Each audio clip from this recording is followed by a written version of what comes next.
Hello everyone, welcome back to our channel English माध्यम। English माध्यम के प्लेटफॉर्म पे हम editorial based practice exercises solve कर रहे हैं।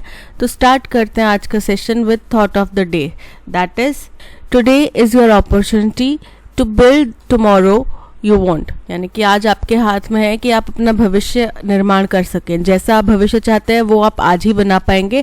आज के दिन में जो भी आप मेहनत करेंगे वही आपका आने वाला भविष्य बनेगा।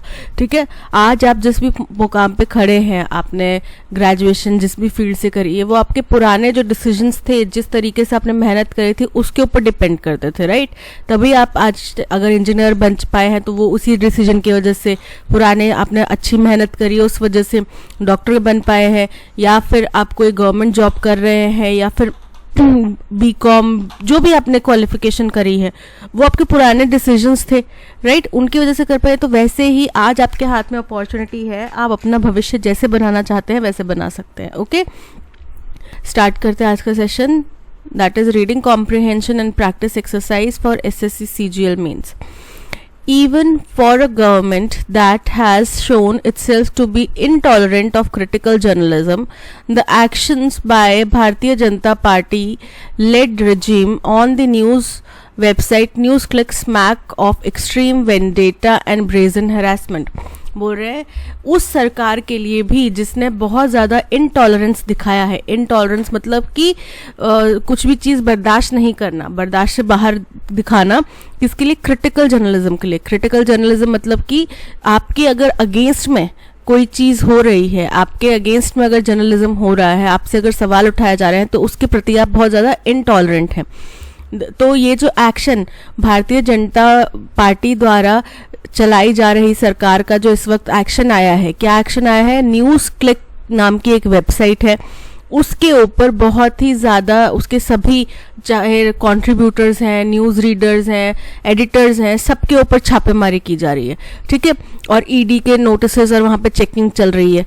तो ये जो आया है फैसला, ये जो कार्रवाई चल रही है, इसको एक्सट्रीम वेडेंटा यानी कि रिवेंज देखा जा रहा है कि ये बदले की भावना से, परेशान करने की भावना से इस वक्त कार्रवाई की जा रही है। ठीक है, और ब्रेजन हैरेसमेंट मतलब घृणा, घृष्ट, एकदम घृणा करने वाला हैरेसमेंट के तौर पे इसको देखा जा रहा है। The government has thus far disclosed no specific allegations on what exactly merited the arrest of the site's editor-in-chief Prabir Kaisth and another person under the draconian provisions of the Unlawful Activities Prevention Act among others। बोल रहे हैं सरकार ने अभी तक कोई भी ऐसा एलिगेशन नहीं सामने लाया है, कोई भी स्पेसिफिक जो उनके ऊपर आरोप लगा है वो सामने नहीं लाया है कि क्यों इनके ऊपर कार्रवाई की जा रही है, क्यों एडिटर इन चीफ प्रबीर पुरकाश्थ को अरेस्ट किया गया और दूसरे जो व्यक्ति हैं उनको किसके, एक ड्रैकोनियन मतलब कि बड़ा ही क्रूर, बड़ा ही कठोर एक लॉ है हमारा, अनलॉफुल एक्टिविटीज प्रिवेंशन एक्ट, उसके तहत में बाकी लोगों को अरेस्ट किया गया या उनके ऊपर कार्रवाई की जा रही है। वो क्यों की जा रही है? Reportedly, the website is under investigation for a terror case with Chinese links। बोल रहे हैं कथित तौर पे कहा जा रहा है कि इसके ऊपर जांच इसलिए की जा रही है, ईडी की रेड इसलिए पड़ी है क्योंकि इनका टेरर केसेस में जिनका चाइनीज लिंक्स हैं, मतलब चाइनीज गवर्नमेंट के साथ में कुछ लिंक है, उसके ऊपर इनके ऊपर इन्वेस्टिगेशन की जा रही है। बट नो आर्टिकल और content has been brought to light that allegedly suggest any link to terror और प्रो चाइनीज प्रोपेगेंडा। लेकिन वेबसाइट का कौन सा ऐसा आर्टिकल था या कौन सा ऐसा उनका लेख था जिसके ऊपर कथित तौर पे ये पता चलता है कि ये टेररिस्ट को फंड करते हैं या उनके फेवर में है, या फिर प्रो चाइनीज यानी कि चाइनीज गवर्नमेंट के समर्थन वाला एजेंडा फैला रहे हैं। ऐसा कोई भी आर्टिकल उन्होंने सामने नहीं रखा। ठीक है, उन्होंने बताया नहीं कि बेसिकली किस आर्टिकल की वजह से सरकार को ये लगा कि ये जो जी चाइनीज समर्थक हैं या देशद्रोही हैं, जो कि आम हो चुका है अब कहना। The news organization has also said it has not been given a copy of the first information report, बोल रहे हैं। और जो द न्यूज़ क्लिक वेबसाइट है, जो ऑर्गेनाइजेशन है, उन्होंने ये भी कहा कि हमें एफआईआर की कॉपी भी नहीं देंगे, जबकि जब भी कोई अरेस्ट किया जाता है या छापेमारी की जाती है तो एफआईआर की कॉपी जो जिस जगह पे आप छापेमारी कर रहे हैं उसके जो प्रमुख हैं उनको दी जानी चाहिए। अगर आपके सपोज करो मेरे घर में छापेमारी हो रही है, तो अगर घर का ओनर मैं हूं तो मुझे उसकी कॉपी दी जानी चाहिए।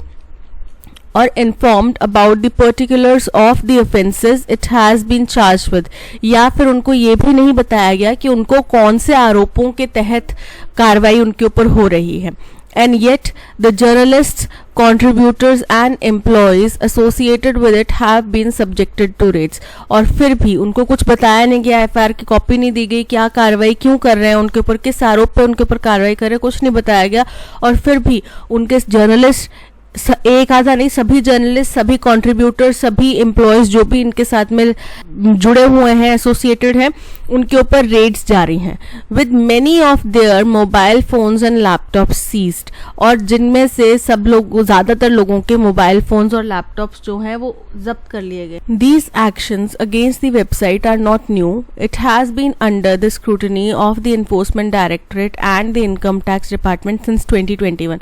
बोल रहे हैं इस तरीके की जो कार्रवाई इस वेबसाइट के अगेंस्ट में की जा रही है, ये पहली दफा नहीं है जो इनके अगेंस्ट में ऐसी कार्रवाई की जा रही है। बोल रहे ये जो वेबसाइट है ये एनफोर्समेंट डायरेक्टरेट, ईडी और इनकम टैक्स डिपार्टमेंट के जांच के घेरे में 2021 से आ रखे हैं, ठीक है, with seizure of electronic equipment but no chargesheet was ever filed against it. बोल रहे हैं और इनके इलेक्ट्रॉनिक इक्विपमेंट्स जो हैं वो 2021 में भी जब्त किए गए थे, लेकिन कोई चार्जशीट नहीं इनके ऊपर फाइल की गई थी।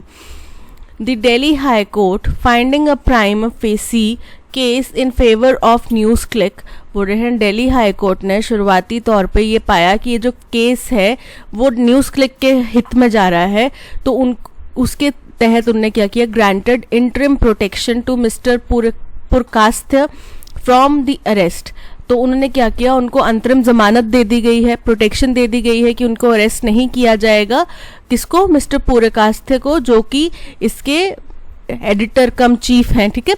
Also deterred the ED from taking coercive action against the organisation, और उन्होंने ईडी को भी मना करा कि आप कोई भी ऐसा एक्शन मत लीजिए, वायलेंट या फिर गंभीर या फिर कोई भी प्रेरित एक्शन ना लीजिए उनके अगेंस्ट में, ठीक है, बलपूर्वक फोर्सफुल कोई भी एक्शन ना लीजिए। A lower court had dismissed a complaint filed by Income Tax Department on a similar matter। और इसी मैटर पे एक निचली अदालत ने इस केस को डिसमिस कर दिया है। इनकम टैक्स डिपार्टमेंट ने जो कंप्लेंट फाइल करी थी इस कंपनी के अगेंस्ट में, उसको उन्होंने डिसमिस कर दिया है, खारिज कर दिया है। The trigger for the set of actions now is apparently an article in the New York Times that questioned the motives of an investor in NewsClick and alleged his proximity to the Chinese government। बोल रहे हैं इस वक्त जो अब उनके ऊपर एकदम से कार्रवाई ट्रिगर की गई है कि इतनी सारी एक्शंस एक के बाद एक उनके ऊपर कार्रवाई चल रही है, वो ऐसा जाहिर होता है कि द न्यूयॉर्क टाइम्स में एक आर्टिकल पब्लिश हुआ था जिसमें ये सवाल उठाया गया था कि न्यूज़ क्लिक के कोई एक इन्वेस्टर, कोई एक पर्टिकुलर इन्वेस्टर है जिसके की कथित तौर पे चाइनीज़ गवर्नमेंट के साथ में नज़दीकियां हैं, और इस आर्टिकल की वजह से ये जो एक्शन है ये ट्रिगर किया गया है, ट्रिगर हुआ है, ऐसा माना जा रहा है। But it did not point to any specific article on the site that amounted to illegal propaganda against India. लेकिन उस आर्टिकल में भी, द न्यूयॉर्क टाइम्स के उस आर्टिकल में भी ऐसा कोई पर्टिकुलर आर्टिकल, लेख न्यूज़ के क्लिक द्वारा नहीं बताया गया जिससे कि इलीगल प्रोपेगेंडा इंडिया के विरुद्ध में दर्शाया जा रहा हो, ठीक है। यानी कि उन्होंने भी इस चीज़ की क्लैरिटी नहीं दी है, उन्होंने सिर्फ एक आशंका जताई है कि उनकी किसी पर्टिकुलर व्यक्ति की जो इस कंपनी में इन्वेस्टर है उनकी चाइनीज़ गवर्नमेंट के साथ में नज़दीकियां हैं, ठीक है। लेकिन इससे ये उन्होंने कहीं नहीं कहा कि भाई ये जो कंपनी है न्यूज़ क्लिक ये कोई एजेंडा फैला रही है, कोई प्रोपेगेंडा फैला रही है। Government representatives first engaged in a systematic vilification and disinformation campaign against the site based on this article।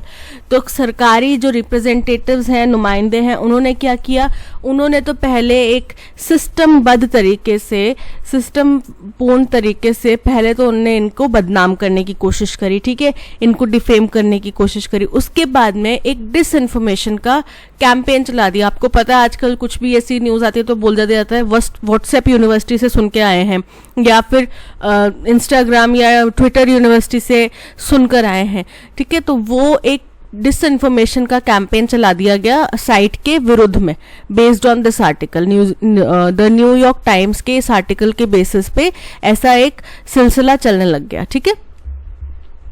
Tuesday's actions seem driven by an impulse to scapegoat a media outlet and to bring about, therefore, a chilling effect on the critical journalism. बोल रहे हैं जो मंगलवार को ये actions हुए कि एक के बाद एक उनके सारे कर्मचारियों को, कंट्रीब्यूटर को, एडिटर्स को, राइटर्स को, सबके ऊपर कार्रवाई की गई, तो ये ऐसा देखा जा रहा है कि ये एक इम्पल्सिव एक्शन है, एक प्रवृत्ति का तौर पे एक्शन है, अर्ज है कि क्या किया जाए, एक मीडिया आउटलेट को बलि का बकरा बना दिया जाए, जिसकी वजह से बाकी सभी जो भी लोग क्रिटिकल जर्नलिज्म यानी कि सरकार के विरुद्ध में जर्नलिज्म करते हैं या सरकार से सवाल उठाते हैं, उनको शांत कर दिया जाए, ठीक है। कैसे शांत कर दिया जाए कि भाई बाकी सब डर जाएंगे कि हमने अगर आप कुछ ज़्यादा बोला तो हमारे ऊपर भी इस तरीके की कार्रवाई हो जाएगी, फिर कौन कोर्ट केस में फंसता रहे, तो बेटर है चुप हो जाओ, ठीक है। तो ये इफेक्ट लाने के लिए जो ट्यूसडे की कार्रवाई है वो ऐसा लग रहा है की गई। No government can or should so brazenly target journalists solely based on suspicion about its funding and thereby undermine the freedom of expression. बोल रहे हैं कोई भी सरकार, ठीक है, उसको ये नहीं करना चाहिए कि केवल सस्पिशन की संभावना है, हमें कुछ डाउट है, उस डाउट के बेसिस पे इस तरीके की शेमलेस कार्रवाई करनी चाहिए, अनकॉन्स्टिट्यूशनल कार्रवाई करनी चाहिए। और जो एक फ्रीडम ऑफ स्पीच, हमारा एक अधिकार है फ्रीडम ऑफ एक्सप्रेशन, उसको दबाने की कोशिश करनी चाहिए। ऐसा किसी भी सरकार को नहीं करना चाहिए, which is guaranteed under the constitution. और वो फ्रीडम ऑफ एक्सप्रेशन हमें कौन देता है? हमारा संविधान देता है। Mr. Purikastha was arrested and kept in jail during the emergency in 1975 under the draconian maintenance of the internal security act. बोल रहे हैं मिस्टर पूरिकास्त जो है वो इससे पहले भी इमरजेंसी जब लागू हुई थी 1975, उस दौरान में भी वो जेल में रहे थे। और उस टाइम पे जो ड्रैकोनियन लॉ था वो क्या था? Maintenance of internal security act, उसके तहत में उनके ऊपर कार्रवाई हुई थी on trumped up charges. Trumped up मतलब झूठे चार्जेस के ऊपर। When he was a student activist at Jawaharlal Nehru university, और उस समय पे वो जवाहरलाल नेहरू JNU में स्टूडेंट एक्टिविस्ट थे, ठीक है। Today history seems to be repeating itself but without even the fig of a declared emergency. बोल रहे हैं आज ऐसा लग रहा है कि हिस्ट्री, इतिहास जो है अपने आप को दोहरा रहा है, लेकिन इस वक्त हमारे पास वो इमरजेंसी के नाम की एक झूठी कवर अप करने की स्टोरी नहीं है कि इमरजेंसी है, हम किसी भी तरीके के देश के हालात बिगड़ने नहीं दे सकते, ऐसी स्टोरी नहीं है। इस वक्त ये है कि सिंपली आप, जो राइटर का मानना है कि बाकी न्यूज़ हाउसेस को जो कि क्रिटिकल जर्नलिज्म करते हैं उनको दबाने के लिए सीधे तौर पे ये एक स्केपगोट का तरीका अपनाया गया है, ठीक है। और उस टाइम पे जब इमरजेंसी के दौरान पे उनको जेल हुई थी, तब तो एक हमारे पास फिग लीफ यानी कि कुछ कवर अप करने के लिए स्टोरी थी कि भाई इमरजेंसी लागू है देश में, बट इस टाइम पे ऐसा नहीं है। तो ये था पैसेज। कमेंट करके सेक्शन में ज़रूर बताइएगा कि आपको गवर्नमेंट की इस एक्शन के ऊपर क्या लगता है, सही किया, गलत किया, क्या आपको प्रोज एंड कॉन्स इसके दिखाई देते हैं। अगर आपके पास इसके बारे में कोई फर्दर डिटेल है तो ज़रूर शेयर कीजिएगा। चलते हैं क्वेश्चन नंबर 1 की तरफ। Which of the following statements reflects the governments treatment towards news click website based on the passage. बोल रहे हैं सरकार का क्या तरीका इसमें से समझ में आ रहा है जिस तरीके से न्यूज़ क्लिक वेबसाइट के ऊपर कार्रवाई की गई है। The government has been transparent and cooperative, ये तो गलत है।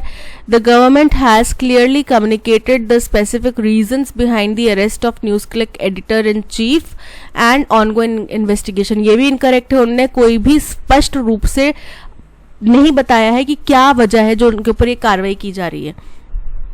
The government's actions towards NewsClick are described as extreme vendetta, revenge के लिए देखे जा रहे हैं, brazen harassment और एक shameless harassment का एक कार्रवाई देखी जा रही है, ठीक है, जिसमें कोई भी clarity नहीं है on specific allegations और आरोपों के ऊपर कोई clarity नहीं है. Option C is correct. Based on the passage, what has been the legal outcome regarding the NewsClick case until now? बोल रहे हैं पैसेज के अनुसार अभी तक NewsClick के ऊपर लीगल क्या एक्शन हुआ है. तो लीगली हाई कोर्ट ने उनको रियायत दी है और उनको इंटरिम बेल दे दी है. अरेस्ट के खिलाफ उनको मतलब उनको अरेस्ट नहीं किया जा सकता ऐसा बोल दिया गया है. और निचली अदालत ने जो इनकम टैक्स डिपार्टमेंट का उनके ऊपर केस था उसको खारिज कर दिया है. राइट, चलिए देखते हैं. NewsClick and its editor-in-chief have been convicted under the Unlawful Activities Prevention Act. तो उनको कन्विक्ट नहीं किया गया है. अभी उनके ऊपर इस एक्ट के तहत कार्रवाई की गई है बट कन्विक्ट नहीं किया गया है. कन्विक्ट मतलब वो मुजरिम साबित हो गए हैं, ठीक है, तो इनकरेक्ट है. The Delhi High Court granted interim protection to NewsClick's editor-in-chief from arrest and deterred coercive action against the organization. ये भी करेक्ट है कि भाई दिल्ली हाई कोर्ट ने इंटरिम प्रोटेक्शन दे दी उनके एडिटर इन चीफ को और उन्होंने साथ ही साथ ईडी को बोला है कि भाई आप कोई भी फोर्सफुल कार्रवाई ना करें, फोर्सफुल एक्शन ना लें इस ऑर्गेनाइजेशन के अगेंस्ट में. So option B is correct. Which of the following best describes the tone of the passage? Supportive है, क्या वो सरकार की कार्रवाई के पक्ष में है? नहीं. इनडिफरेंट है, इनडिफरेंट मतलब उनको कोई फर्क नहीं पड़ता, ऐसा भी नहीं है. क्रिटिकल, वो सरकार की कार्रवाई की घोर निंदा कर रहे हैं राइटर. राइट, तो क्रिटिकल बिल्कुल करेक्ट है. ऑप्टिमिस्टिक पॉजिटिव भी नहीं है और critical option C is correct. What is the main theme of the passage? The historical context of journalism in India. कि हिंदुस्तान में जर्नलिज्म का ऐतिहासिक कंटेक्स्ट क्या रहा है, तो हमने उसके बारे में चर्चा नहीं करी है. जर्नलिज्म के इतिहास के ऊपर हम नहीं गए हैं. The advancement of digital journalism, उसके बारे में भी चर्चा नहीं हुई है. The government's intolerance towards critical journalism. Option C is correct. What is suggested by the government's failure to disclose specific allegations in the NewsClick case? बोल रहे हैं कौन सी बातें हैं, कौन सा पॉइंट है जो सरकार की विफलता को बताता है कि वो कोई भी स्पेसिफिक एलिगेशन NewsClick वाले केस में नहीं बता पाए. The government is ensuring that sensitive information remains confidential to protect national security. ऐसा नहीं है. The government is following a systematic procedure before disclosing allegations. ये भी इनकरेक्ट है. The government's actions are meant to intimidate and suppress critical journalism without clear legal grounding. ये correct है. Right, कि सरकार की जो कार्रवाई है वो ऐसा लग रहा है कि वो डराने की है. किसको डराने की? कि भाई जो भी क्रिटिकल जर्नलिज्म करते हैं, सरकार के विरुद्ध में कोई भी बात कर रहे हैं, सरकार से सवाल उठा रहे हैं, उनको डराया जाए, उनको दबाया जाए. ठीक है, और कोई भी लीगल ग्राउंड उसके लिए जरूरी नहीं है, वैलिड नहीं है कि हाँ वाकई में कोई वैध केस होना चाहिए. वो सरकार अपने आप से भी बना सकती है कोई केस. ठीक है, so option C is correct. Parajumble का क्वेश्चन है. ठीक है, there seems to be no tangible basis for the hope and optimism behind its intent. बोल रहे हैं इसकी मंशा के पीछे कोई भी होप या कोई भी एक सुदृढ़ बेसिस नहीं दिख रहा है to deliver its rural and urban poor from what it perceives to be an inequitable admission system that favors the rich and the elite. जिसके तहत वो अपने गरीब और गांव के लोगों के गरीब तबकों को कुछ फायदा पहुंचा सकें, जो कि ये मानते हैं कि to be an inequitable admission system that favours the rich and elite. अब देखो सीधे तौर पे बोल रहा है कि ऐसा लग रहा है कि अपने ग्रामीण और शहरी जो जगहें हैं उनके गरीबों और अमीरों को ये डिफ्रेंशिएट नहीं कर पा रहे हैं. अविभाजित वर्ग का पक्ष लेने वाली एक असमान प्रवेश प्रणाली से मुक्ति दिलाने के उसके इरादे के पीछे आशा और आशावाद का कोई ठोस आधार नहीं है.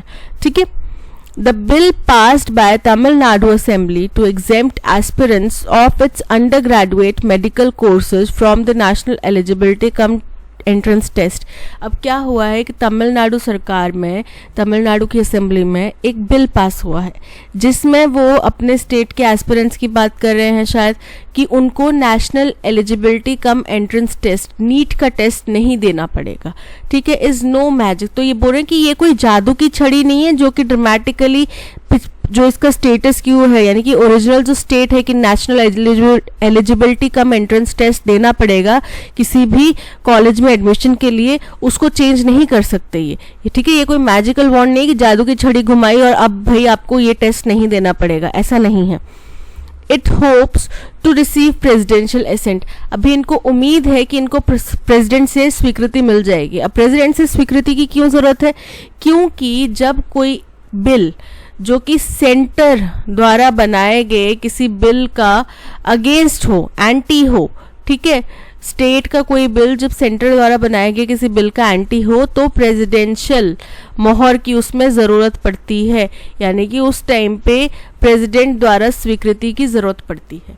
ठीक है, even though similar bills passed by erstwhile AIDMK regime had been denied the favour इन 2017, बोल रहे हैं हालांकि इसी तरह का बिल जब इस AIADMK पार्टी द्वारा पहले भी 2017 में किया गया था तो उसको डिनाई कर दिया गया था प्रेसिडेंट द्वारा।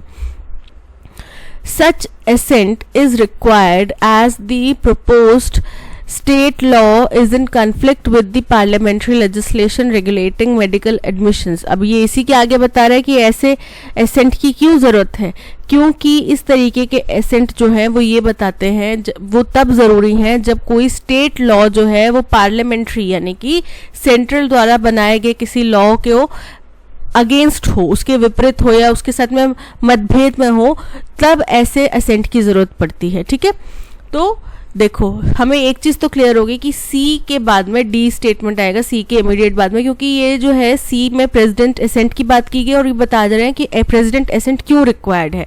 तो देखो सी के बाद में डी यहाँ पर आ रहा है, यहाँ पे बीच में ई आ रहा है, हटा दो, सी के बाद में डी यहाँ पर आ रहा है, यहाँ पे गैप है, तो यानी कि हमारा ऑप्शन बी और ऑप्शन डी जो है एलिमिनेट हो गए, ऑप्शन ए और सी वैलिड है। ठीक है, फिर आगे है the key element the DMK has brought to the table now to fulfil its electoral promise of abolishing NEET is a report by the justice retired AK Rajan committee on the adverse impact of NEET on students and healthcare delivery in the state।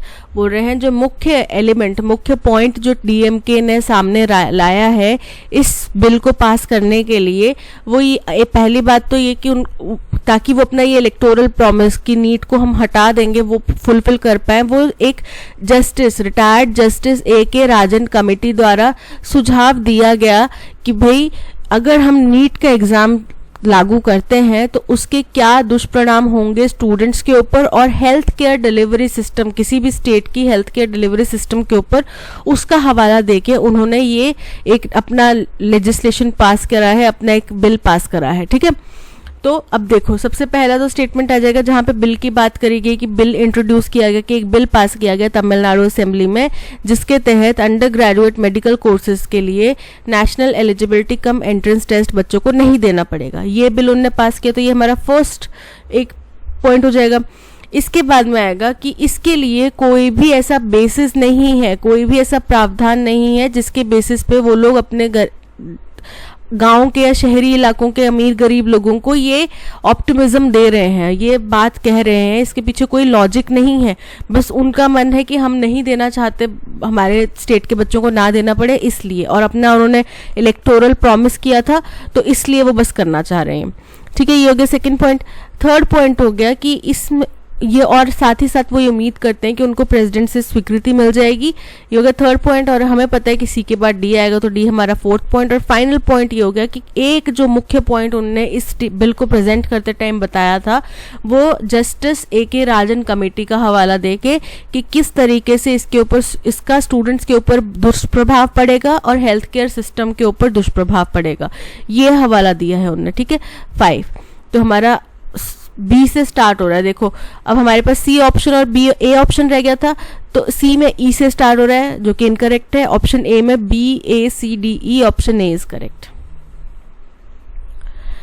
The Israeli attacks on Hezbollah targets in southern Lebanon following what is called the cross-border fires mark a significant escalation in the crisis that has been building up along the border in recent years.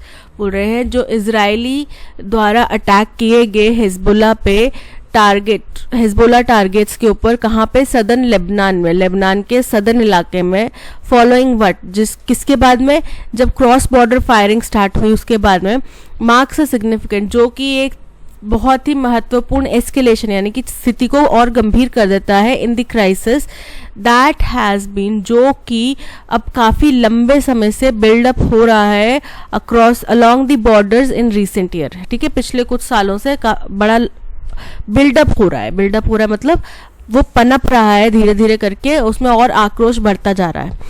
Tensions began after Israel's targeting of Iranian weapons and supplies within Syria. ज़्यादा स्थिति खराब कब हुई, tension तनाव कब बढ़ गया, जब आफ्टर इजराइल्स टारगेटिंग, जब इजरायलियों ने ईरानियन वेपन्स सप्लाई को और वेपन्स को टारगेट किया सीरिया में.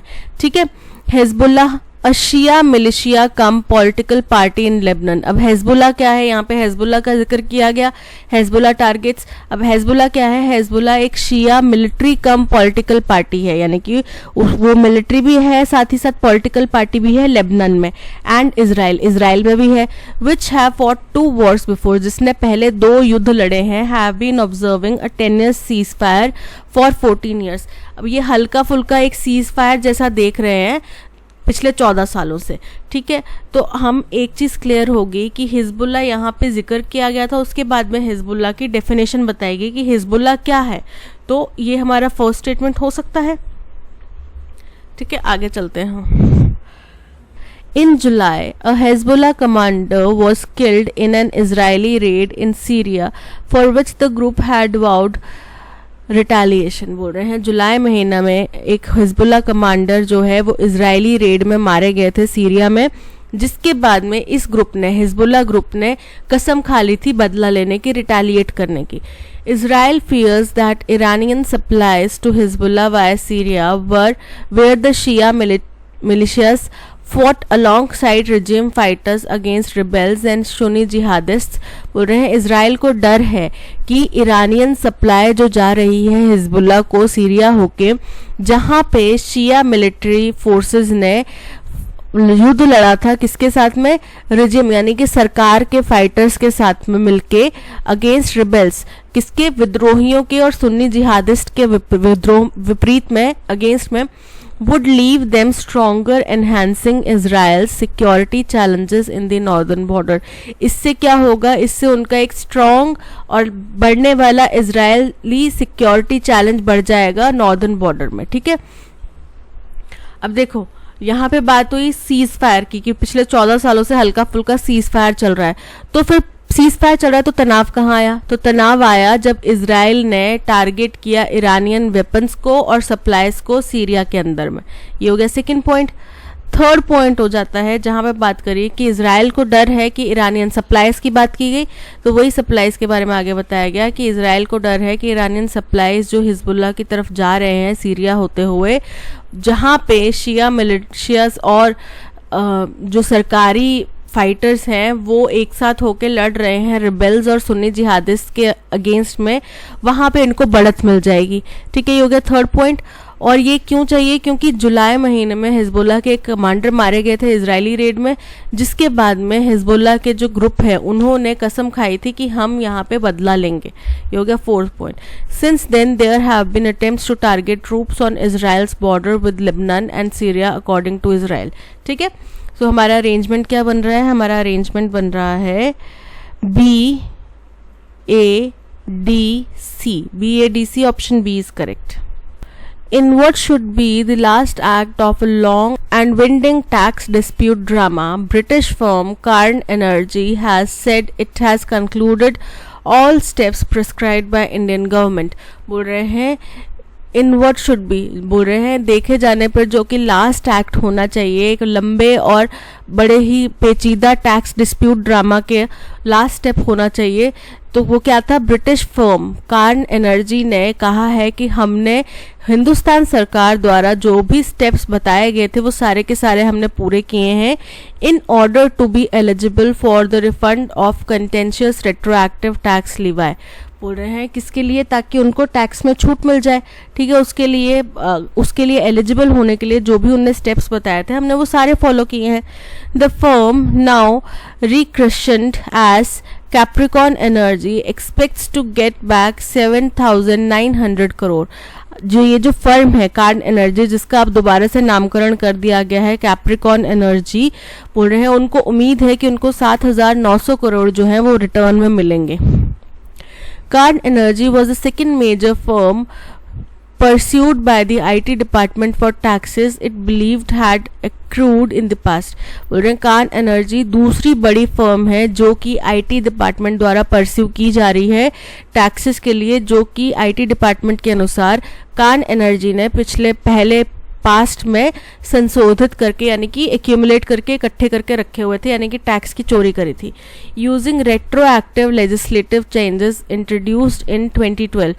किसका यूज करते हुए, रेट्रोएक्टिव लेजिस्लेटिव जो चेंजेस किए गए थे उनका इस्तेमाल करते हुए, और वो कब किए गए थे, 2012 के बजट में किए गए थे तत्कालीन फाइनेंस मिनिस्टर प्रणब मुखर्जी द्वारा, ठीक है। उनका इस्तेमाल करते हुए उनने कुछ टैक्स का पैसा शायद बचा लिया था।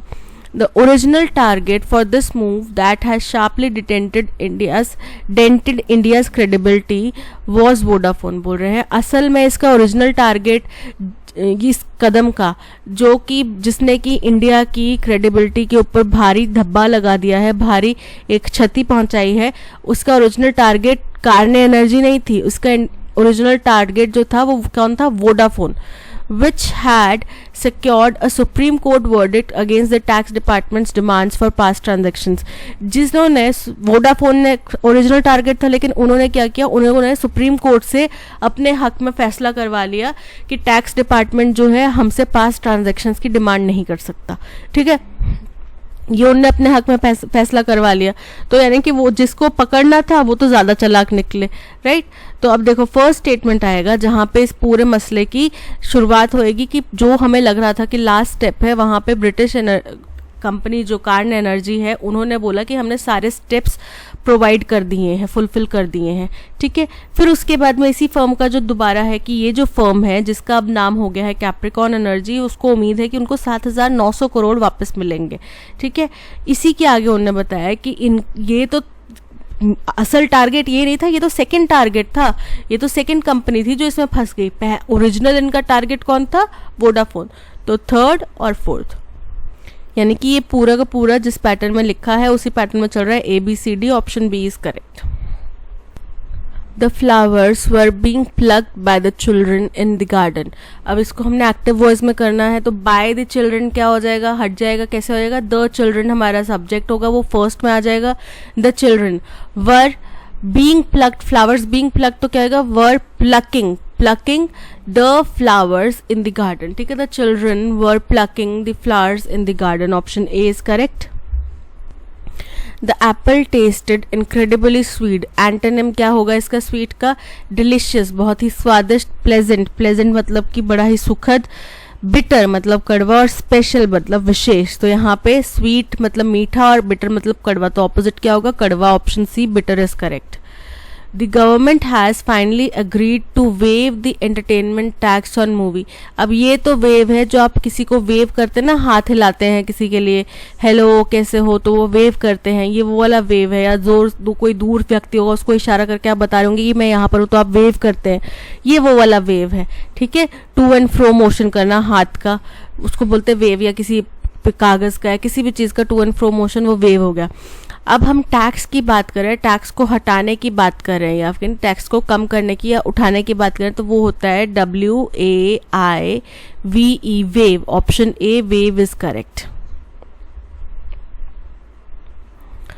Ravish is ready to throw caution to wind. अब थ्रो कॉशन टू विंड का हमें मीनिंग बताना है।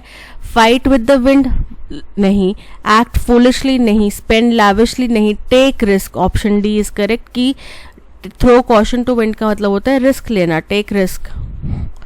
Abraham Lincoln was the 16th president of the United States and saved the Union at the American Civil War. तो ये जो भी घटना होगी ये पास्ट की घटना होगी, राइट? तो पास्ट की बात कर रहे हैं तो सेव नहीं आ सकता, सेव प्रेजेंट की बात होएगी. तो option C, saved the Union during the American Civil War. Saved the Union on American Civil War नहीं होगा, ड्यूरिंग, उस दौरान में उन्होंने बचाया था. So option C, saved the Union is correct. I must have a chance to rectify my error. Rectify का antonym बताना है. रेक्टिफाई का मतलब होता है सुधार करना, जो भी आपकी गलतियां हुई हैं उनको दूर करना, उनको सुधार करना. तो अगर आप रेक्टिफाई करें, सुधार करें, तो उसका ऑपोजिट क्या हो जाएगा? आपकी कोई गलती हुई, आपने उस स्थिति को और ज़्यादा खराब कर दिया. So worsen, option A worsen is correct. Alter मतलब चेंज करना, रीजन मतलब वजह, मॉडिफाई मतलब अगेन चेंज करना. अब यहाँ पे एक स्टेटमेंट है जिसको पार्ट्स में डिवाइड किया गया है. हमें बताना है कि किस पार्ट में एरर है. The receptionist asked if Divya will take a seat and wait for the boss to call her in. तो रिसेप्शनिस्ट ने बोला होगा कि भाई आप would you like to have a seat, ठीक है? तो ये बोला होगा तो क्या होगा? The receptionist asked if Divya would take a seat and wait for the boss to call her in. ठीक है? So the receptionist asked if Divya में कोई एरर नहीं है. will take a seat में एरर है, will की बजाय क्या आएगा? would take a seat and wait for the boss to call her in. Mahesh has learned not to take things seriously. अब इसको हमने इडियम बताना है, correct. Your guess is as good as mine, कि आपका जो गेस था वो जितना मेरा सही था उतना ही अच्छा था. Take it with a grain of salt, इसका मतलब होता है कि चीज़ों को ज़्यादा सीरियसली नहीं लेना. So option B, take it with a grain of salt is correct. Incorrectly spelled word, dominate मतलब किसी को दबाना, ठीक है, किसी को डोमिनेट करना. Charisma, elegant, Cavalier. सो यहाँ पे कैरिज्मा की स्पेलिंग इनकरेक्ट है. कैरिश्मा नहीं होता, कैरिज्मा होता है, ठीक है. CHARISMA, charisma. Option B is correct. I am not spoiling the sheet, बोल रहे मैं शीट को स्पॉइल नहीं कर रहा, गंदा नहीं कर रहा. पैसिव वॉइस में कन्वर्ट करें तो द शीट पहले आ जाएगा, ऑब्जेक्ट पहले आ जाएगा. नॉट स्पॉइलिंग तो इज बीइंग स्पॉइल्ड या आई एम नॉट स्पॉइलिंग, प्रेजेंट की बात है तो इज नॉट बीइंग स्पॉइल्ड, और किसके द्वारा? By me. The sheet does not being spoiled नहीं होगा, the sheet is not being spoiled by me. Option B is correct. Transgression, transgression का मतलब होता है अपराध, गलती, ठीक है, कुछ गलत करना, कुछ सिन करना. अब इसका हमें सिनोनिम बताना है. वायलेशन, वायलेशन मतलब कि उल्लंघन करना. सक्सेस मतलब कि सफलता. वर्च्यू मतलब कि सद्गुण. मेटामॉर्फोसिस इसका मतलब होता है ट्रांसफॉर्म करना, किसी दूसरी चीज में ट्रांसफॉर्म करना. तो ट्रांसग्रेशन मतलब होता है उल्लंघन, वायलेशन मतलब उल्लंघन. Option A is correct. Causing और ending in death. Gruesome, gruesome मतलब होता है बहुत ही क्रूअल, बहुत ही डरावना. फॉस्टर, फॉस्टर मतलब होता है पोषण देना. ग्रोटेस्क मतलब होता है विचित्र. फेटल, फेटल मतलब होता है कोई ऐसी चीज जो कि जानलेवा हो सकती है, ठीक है, फेटल. सो फेटल इंजरीज मतलब जानलेवा injuries. So option C, fatal is correct. In today's world handling money and making purchases and sales come natural to us. बोल रहे हैं आज की इस दुनिया में पैसे का व्यापार करना, पैसे को रखना, संभालना और खरीदना बेचना चीज़ों को, ये हमारे अंदर नेचुरली गुण आ जाता है. However prior to the development of any kind of currency people dash in a variety of ways. बोल रहे हैं लेकिन जब कोई भी तरीके की करेंसी नहीं थी तब लोग क्या करते थे, व्यापार कैसे करते थे? अलग अलग तरीके से. एक बार्टर सिस्टम होता था जिसमें एक्सचेंज में कि मेरे पास अगर गाय है, आपके पास बकरी है, मुझे बकरी चाहिए, आपको गाय चाहिए, तो हम एक्सचेंज कर लेते थे, ठीक है, ऐसा सिस्टम चलता था. The barter trade was the simplest of them all. तो अलग अलग तरीके का ट्रेड चलता था, ठीक है. People traded in a variety of वे, क्योंकि यहाँ पे बार्टर ट्रेड की बात करी गई है, और जो बार्टर ट्रेड था वो उन सब में सबसे सिंपल फॉर्म में था. People would trade the things they owned for the things they wanted. In this kind of system हो सकता है कि लोग क्या करते थे कि चीज़ें जो उनके पास हैं उनको ट्रेड करते थे उन चीज़ों के लिए जो कि उनको चाहिए उनके लिए, ठीक है। For example, if someone wanted a set of clothes and had a cow left over, he would have to find someone who would want a cow and be willing to give away a set of clothes. बोल रहे उदाहरण के तौर पे अगर कोई ऐसा व्यक्ति है जिसको कपड़े चाहिए कुछ, है ना, और उसके पास एक गाय बची हुई है मान लो, तो वो क्या करेगा, वो ऐसे व्यक्ति को ढूंढेगा जिसको गाय चाहिए होगी और बदले में वो कुछ कपड़े उसको दे सके. However, it wasn't a straightforward as give and take and people would be cheated. बोल रहे लेकिन ये भी एकदम स्ट्रेट फॉरवर्ड नहीं था, जैसे कि लो गिव एंड टेक वाला सिस्टम नहीं था. इसमें भी लोगों को लूटा जाता था, चीट किया जाता था. The dash of money finally took root in people's mind after many years. तो ये जो आइडिया था मनी का, ये फाइनली लोगों को दिमाग में बहुत सालों बाद आया. The usually erratic barter trade eventually gave way to the monetary method of exchange as such. तो जो आम तौर पे चलने वाला बार्टर सिस्टम था उसने अंततः इस पैसे वाले सिस्टम को एक्सचेंज में आने के लिए जगह दे दी, ठीक है. At first, anything could be used as hooks, money beads, shells और trinklets. बोलते हैं शुरुआत में किसी भी चीज़ को उस पैसे के तौर पे इस्तेमाल किया जाता है, जैसे हुक हो गया, मनी बीड्स हो गए, शेल्स हो गए, ट्रिंकलेट्स हो गए, हर चीज़ को पैसे के रूप में इस्तेमाल किया जाता. The first gold coin were used as currency near Turkey. जो पहले गोल्ड कॉइन जिनको करेंसी के तौर पे इस्तेमाल किया गया वो टर्की के पास की जगहों पे इस्तेमाल किया गया. And each coin had a different denomination. और हर एक कॉइन का अलग अलग नंबर था, अलग अलग डिनोमिनेशन था. In the kingdom of Lydia the value of each coin was first standardised around 700 BC. बोल रहे हैं पहली दफ़ा जो पैसे की कॉइन की कीमत स्टैंडर्डाइज की गई थी वो 700 BC के दौरान लिडिया नाम के एक राज्य में की गई थी. However, as time passed, the idea of carrying a bulky coin pouch became less dash because it attracted robbers. लेकिन फिर जैसे जैसे आगे प्रचलन चलता गया तो पैसों से भरा हुआ एक पाउच कैरी करना भी रिस्की काम होने लग पड़ा. वो आइडिया भी चला गया. क्यों? क्योंकि उससे क्या होता था, चोरों को आकर्षण मिलता था कि भाई इसके पास पाउच है यानी कि पैसे होंगे, चलो इसको लूटते हैं चल के, right. Checks were first created at that time by Greek and Roman traders who purchased goods from distant cities. तो उस दौरान में पहली दफ़ा जो चेक्स क्रिएट किए गए थे वो ग्रीक और रोमन ट्रेडर्स द्वारा क्रिएट करे गए थे जो कि दूर दराज के इलाकों से सामान खरीदते थे.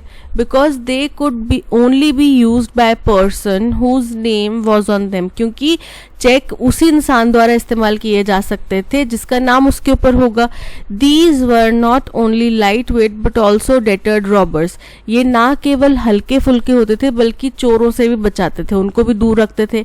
In accordance with this concept banks later issued notes in exchange for dash gold that could be used as cash. बोल रहे हैं और इसी कंसेप्ट के तहत बाद में बैंक्स ने भी नोट्स एक्सचेंज इशू करना शुरू कर दिया सेव्ड गोल्ड के एक्सचेंज में, हो सकता है शायद, जिसको कि बाद में कैश के तौर पे इस्तेमाल किया जा सकता है, ठीक है. In today's world, handling money and making purchases and sales come natural to us. However, prior to the development of any kind of currency, people dash in variety of ways. Advertisement की बात नहीं कर चल रही ना, operated, traded, marketed. यहाँ पे trading की बात चल रही है. Option C, traded is correct. People would trade the things they owned for the things they wanted in this kind of contraction, agreement, transaction, mutation. Option C को transaction is correct. इस तरीके के transaction में, लेन then में वो चीज़ें exchange करते थे. The dash of money, the concept of money, belief of money, notion of money, opinion of money. तो यहाँ पे concept की बात की जा रही है ना कि concept में पैसे का concept कहाँ से आया, ठीक है. So option C, A concept is correct. However, as time passed, the idea of carrying a bulky coin pouch became less enchanting. Enchanting मतलब कि होता है जो चीज़ बड़ी चार्मिंग लगे, बड़ी अपीलिंग लगे, मंत्रमुग्ध करने वाली लगे, अपीलिंग अगेन मंत्रमुग्ध करने वाली, बेविचिंग अगेन मंत्रमुग्ध करने वाली, और अल्योरिंग आकर्षित करने वाली।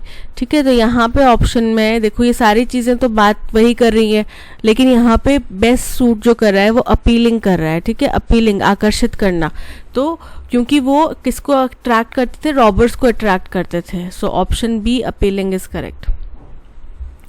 In accordance with this concept, banks later issued notes in exchange for dash gold, contained gold, collected gold, deposited gold या settled gold. So option C deposited gold is correct.